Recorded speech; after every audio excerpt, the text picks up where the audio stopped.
இப்போ பெங்களூரில் ஒருத்தர் காஸ்ட்லியாக காண வைக்கிறாரு, எக்ஸ்எல்இ போல்வோ கார்.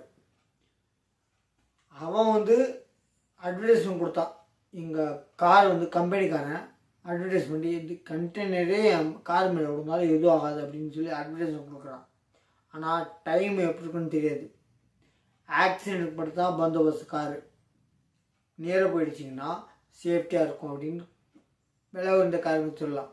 ஆனால் உங்கள் டைம் சரியில்லைன்னா இப்போ ரீசெண்டாக ஒரு 2 நாள் முன்னாடி நிலமங்கலா கிட்ட பெங்களூர்லேருந்து ஒரு 40 கிலோமீட்டர் வெளியில் அவுட்டரில் பெங்களூர் சிட்டி என்ட்ரன்ஸில் நிலமங்கலான்னு ஒரு ஊரில் ஓல்வோ கார் போயிட்டு இருந்த ஆப்போசிட்டில் வந்துருந்த காரு இங்கேருந்து போயிட்டு இருந்த கண்டெய்னர் விழுந்து முழுசாக அந்த கார் மேலே வந்துருச்சு. உள்ளே இருந்த 6 பேர் ஸ்பாட் அவுட். நேரம் எப்படி இருந்தாலும் எவ்வளோ கோடி கணக்கில் கார் இருந்தாலும் எவ்வளோ